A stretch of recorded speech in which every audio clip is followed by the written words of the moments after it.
وہ جمعہ کا ہے۔ اللہ تعالیٰ نے قوم یہود سے کہا کہ میرے علم میں ایک دن ہے بہت برکت والا، وہ تم ڈھونڈو اور چن لو۔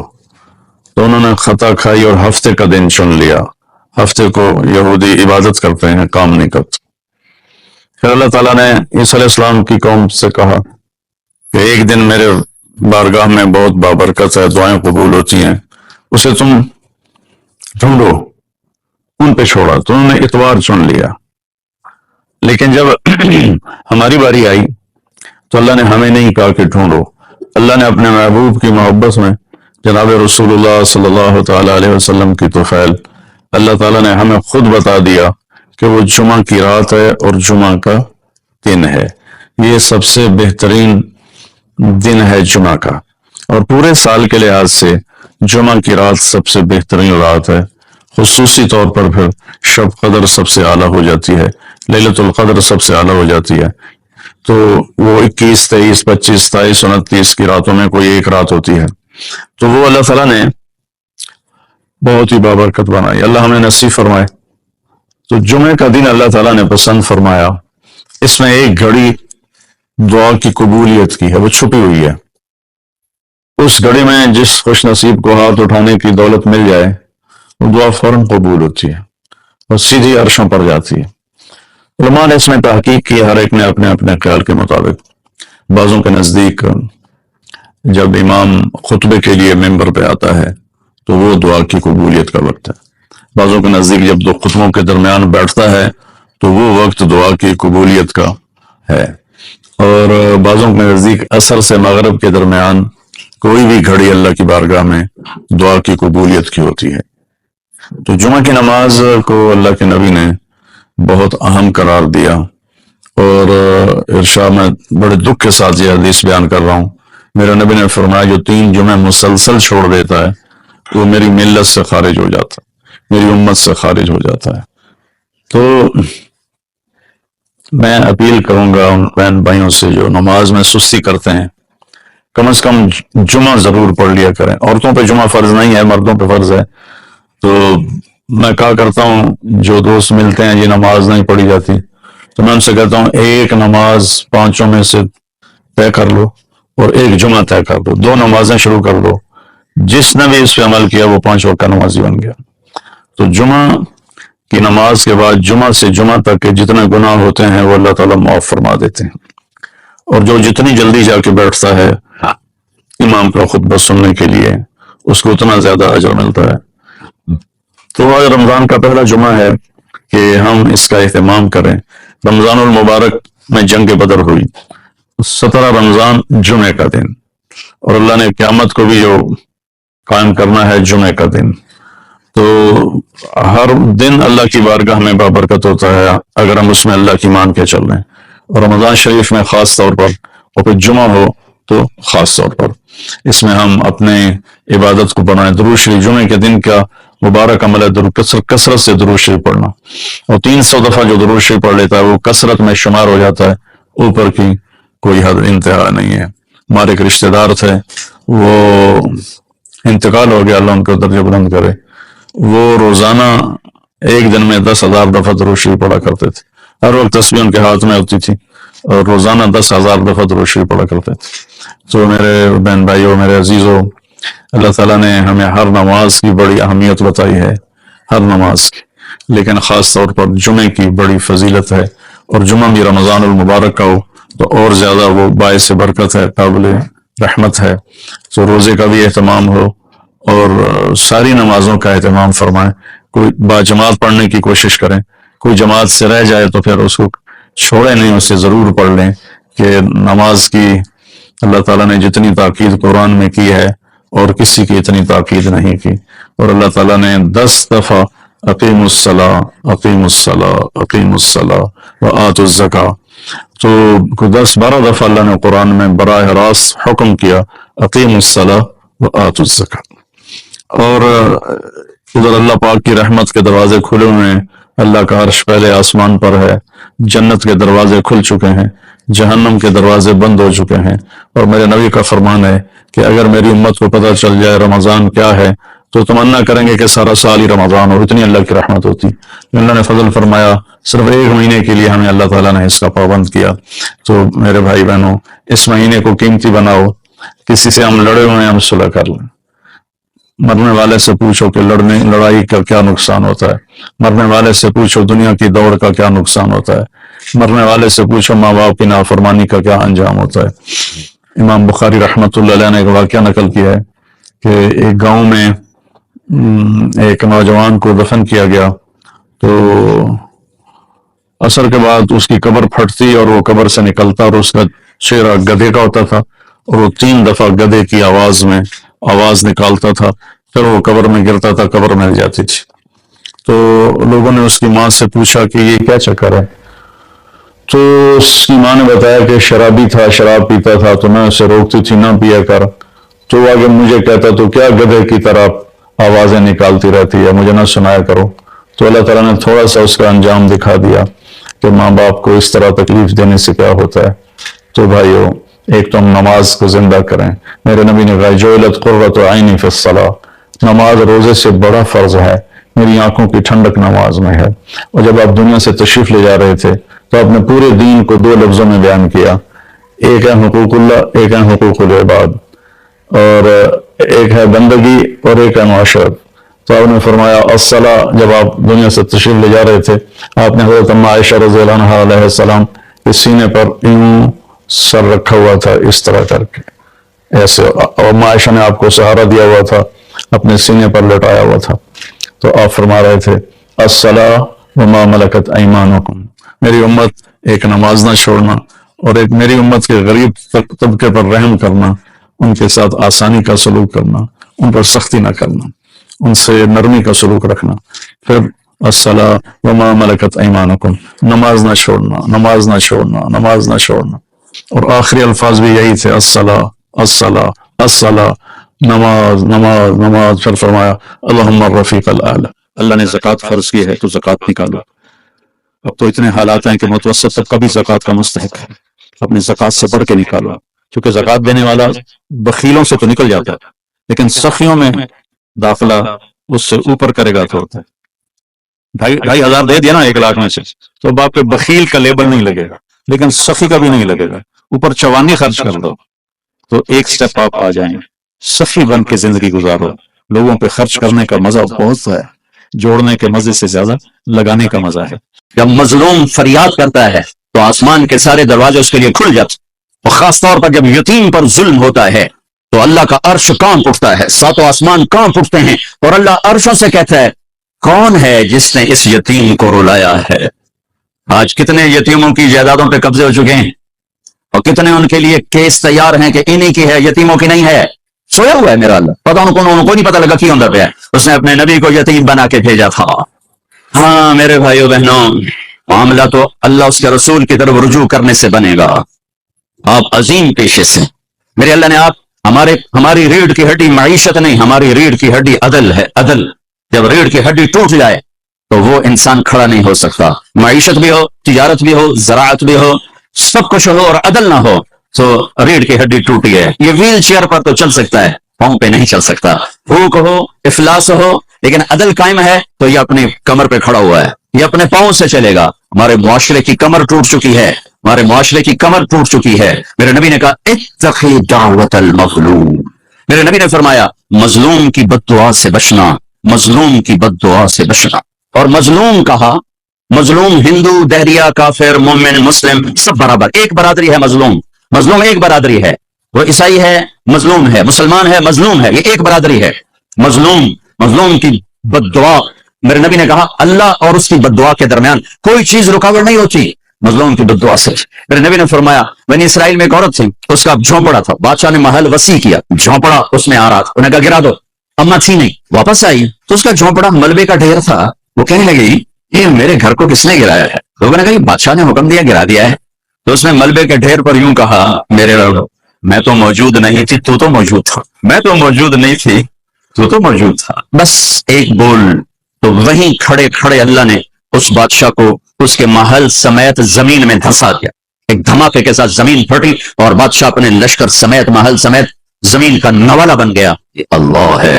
اور میرے نبی نے فرمایا تھا وَارْتَفَتِ الْأَصْوَاتُ فِي الْمَسَاجِدِ، مسجدیں بھڑک اٹھیں گی، اور کیا ہوگا؟ وَظَهَرَتِ الْقَيْنَاتُ وَالْمَعَازِفُ، موسیقی کی محفلیں قائم کی جائیں گی، گانا بجانا تہذیب بنے گا۔ وَلُبِسَ الْحَرِيرُ، مرد ریشم پہنیں گے۔ وَشُرِبَتِ الْخُمُورُ، اور شراب پی جائے گی، شراب کی محفلیں سجائی جائیں گی۔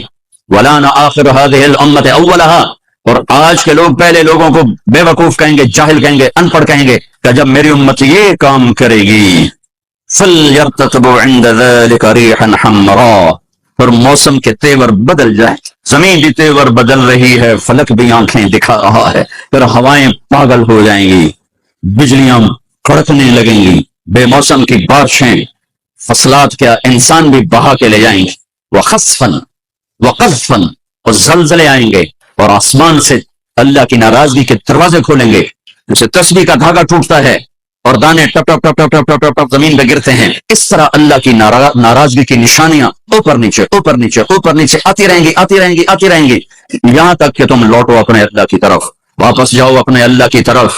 میرے بھائی بہنوں، آپ بڑے عالی شان پیشے سے ہیں، عدل عدل، وَوَضَعَ الْمِيزَانَ، پہلے اللہ نے کہا میرا عدل دیکھو، وَوَضَعَ الْمِيزَانَ، پہلے میرا عدل دیکھو، اس کائنات کو اتنے عدل کے ساتھ چلا رہا ہوں کہ 1 ملی میٹر کی گنجائش کوئی نہیں دائیں بائیں ہونے کی، اور 1 سیکنڈ کی گنجائش کوئی نہیں آگے پیچھے ہونے کی۔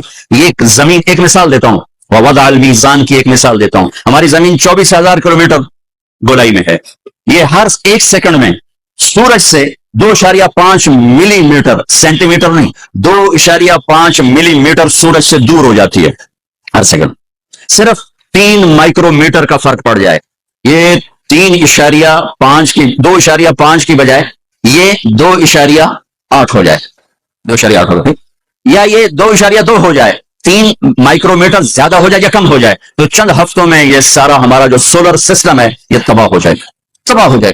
2.5 2.8 2.8 2.8 ملی میٹر یہ سورج سے دور ہوتی ہے، یہ 3.1 ہو جائے یا 2.5 ہو جائے تو یہ ہمارا سارا سولر سسٹم تباہ ہو جائے گا۔ وَوَضَعَ الْمِيزَانَ، اپنے رب کا ترازو دیکھو، اللہ تطغوا فی المیزان، اب تمہیں کہہ رہا ہوں تم بھی اپنے ترازو کو صحیح تولنا، قلم کو صحیح چلانا، فیصلوں کو صحیح کرنا، ورنہ جیسے زمین ذرا سا ادھر ادھر ہو تو کائنات تباہ ہو جائے گی، جب تم عدل کے ترازو سے ذرا ادھر ادھر ہو گئے تو سارا معاشرہ تباہ و برباد ہو جائے۔ تیرے آگے جو لکھا، دنیا بھی اسی سے مانگنی ہے اور آخرت بھی اسی سے مانگنی۔ اللہ نے ہمیں دنیا پہلے سکھائی، آخرت بعد میں سکھائی۔ ربنا آتنا فی الدنیا حسنۃ وفی الآخرۃ حسنۃ وقنا عذاب النار۔ تو سارے آسمانی کتابوں کا خلاصہ یہ ایک جملہ ہے، ایاک نعبد، اور بندگی صرف نماز نہیں بلکہ پوری زندگی اللہ کی چاہت میں گم ہو جائے، ڈھل جائے، اور ہر ضرورت میں اللہ اس کی طرف ہاتھ اٹھے، مخلوق کی طرف ہاں۔ ایک ہوتا ہے ایک دوسرے کی مدد کے لیے، بھائی اپنا ٹریکٹر دینا، یار میری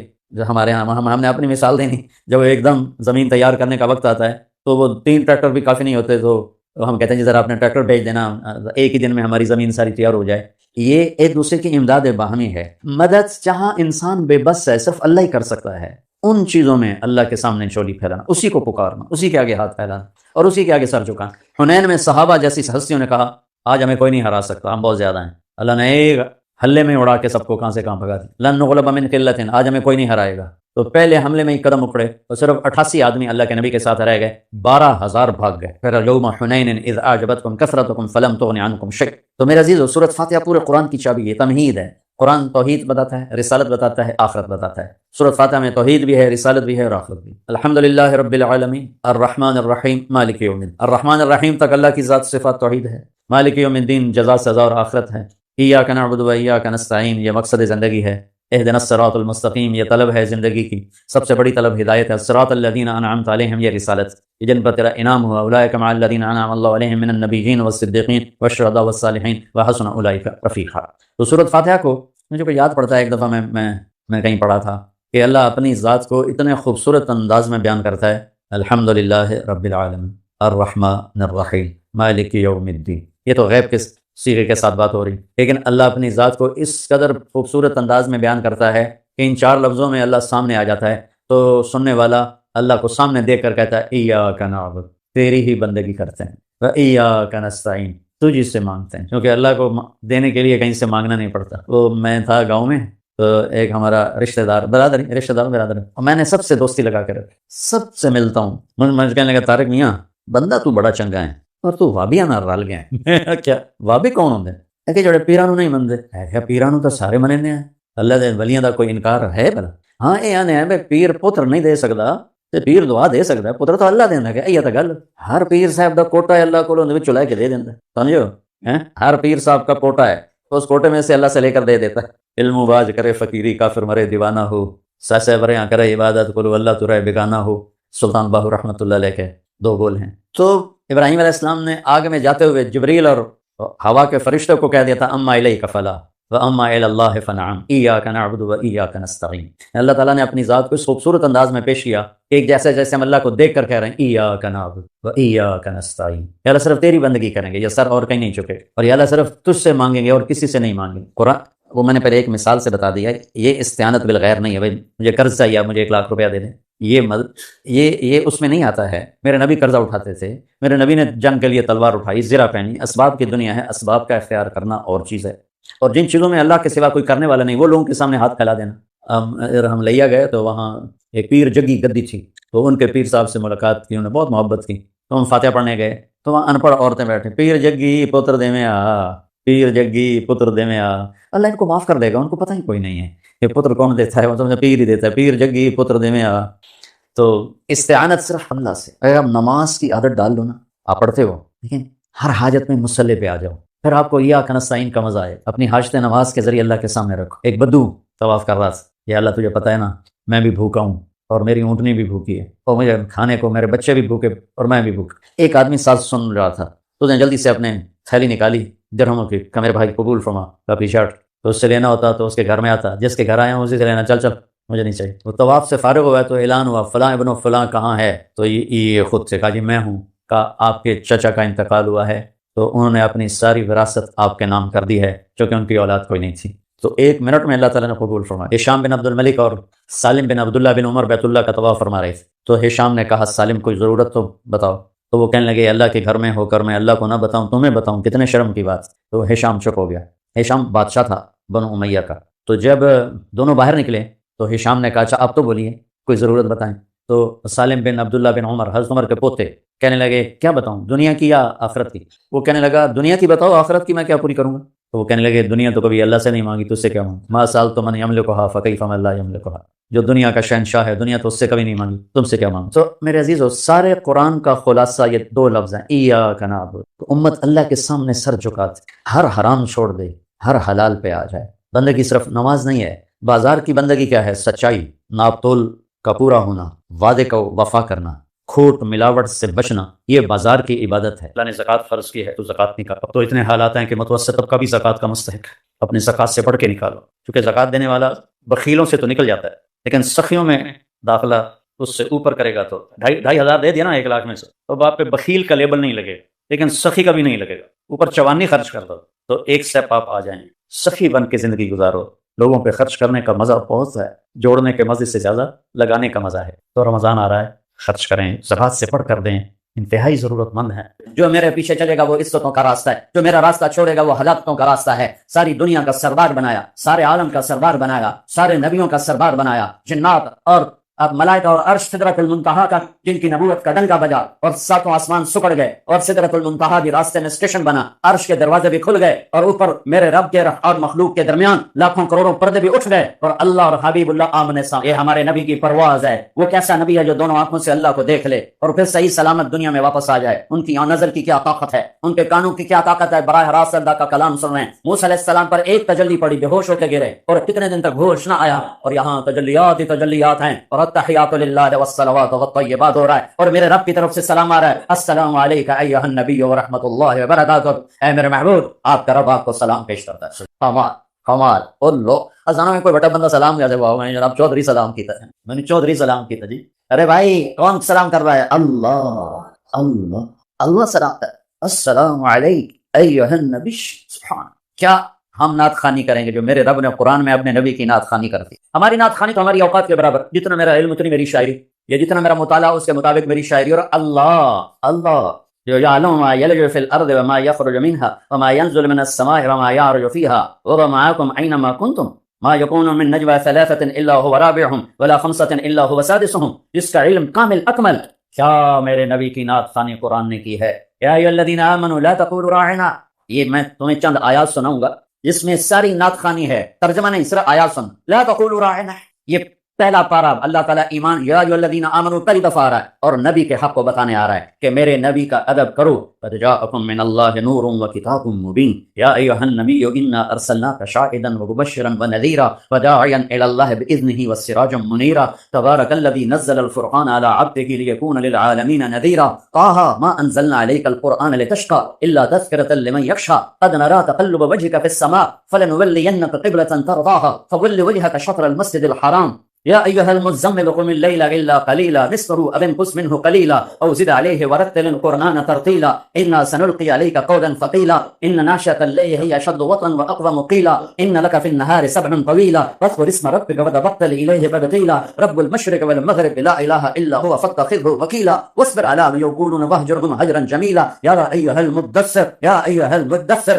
قم فأنذر وربك فكبر وثيابك فطهر والرجز فاهجر ولا تمنن تستكثر ولربك فاصبر فلا اقسم بما تبصرون وما لا تبصرون انه لقول رسول كريم وما هو بقول شاعر قليلا ما تؤمنون ولا بقول كاهن قليلا ما تذكرون والنجم اذا هوى ما ضل صاحبكم وما غوى وما ينطق عن الهوى ان هو الا وحي يوحى علمه شديد القوى ذو مرة فاستوى وهو بالافق الاعلى ثم دنا فتدلى فكان قاب قوسين او ادنى فاوحى الى عبده ما اوحى ما كذب الفؤاد ما راى افتمارون على ما يرى ولقد رآه نزلة اخرى عند سدرة المنتهى عندها جنة المأوى إذ يغشى السدرة ما يغشى ما زاغ البصر وما طغى لقد رأى من آيات ربه الكبرى نون والقلم وما يسطرون ما أنت بنعمة ربك بمجنون وإن لك لأجرا غير ممنون وإنك لعلى خلق عظيم والضحى والليل إذا سجى ما ودعك ربك وما قلى وللآخرة خير لك من الأولى ولسوف يعطيك ربك فترضى ألم نشرح لك صدرك ووضعنا عنك وزرك الذي أنقض ظهرك ورفعنا لك ذكرك إنا أعطيناك الكوثر